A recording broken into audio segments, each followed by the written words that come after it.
Hi అండి. నమస్తే. నేను మీ Sonia. Welcome back to our channel smart Soni Shiva. ఈరోజు మన వీడియోలో మసాలా మజ్జిగ రెసిపీని ఈజీ వేలో ఎలా చేసుకోవాలో చూపించబోతున్నాను. ఈ సమ్మర్లో కడుపుకి చల్లగా దావత్ రాకుండా చాలా బాగుంటుందండి. మార్నింగ్ చేసి పెట్టుకున్నామంటే ఫ్రిడ్జ్లో ఈవినింగ్ వరకు హ్యాపీగా తాగేసేయచ్చు వాటర్ అయినప్పుడల్లా. సో ఈ మసాలా మజ్జిగని ఎలా చేసుకోవాలో చూసేద్దాం. వీడియోని స్కిప్ చేయకుండా చూసేయండి.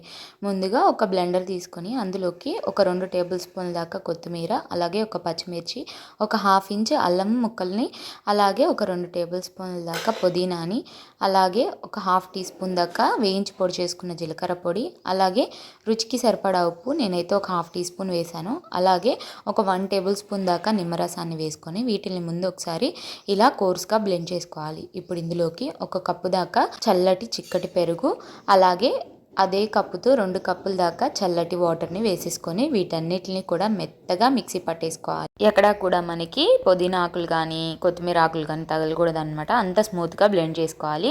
ఇలా బ్లెండ్ చేసుకున్న తర్వాత గ్లాసులోకి సర్వ్ చేసుకోవటమే. మీకు ఎక్కడైనా తొలకలుగా అనిపిస్తే కొంచెం వడకట్టుకోండి, సరిపోతుంది. ఇలా గ్లాసులోకి సర్వ్ చేసుకున్న తర్వాత పైనుంచి వేయించి పొడి చేసుకున్న జీలకర్ర పొడిని వేసుకున్నామంటే అసలు తాగుతుంటే అమృతంలా ఉంటుందండి. సమ్మర్లో ద బెస్ట్ రెసిపీ అనమాట. ఎండకి వెళ్ళొచ్చిన వాళ్ళకి ఒక్క గ్లాస్ ఇచ్చారంటే వాళ్ళకి కడుపు చల్లగా ఉంటుంది, నీరసం లేకుండా ఉంటుంది. తప్పకుండా ట్రై చేసి ఎలా వచ్చిందో మీ ఫీడ్బ్యాక్ని నాతో షేర్ చేసుకోవడం అసలు మర్చిపోవద్దు.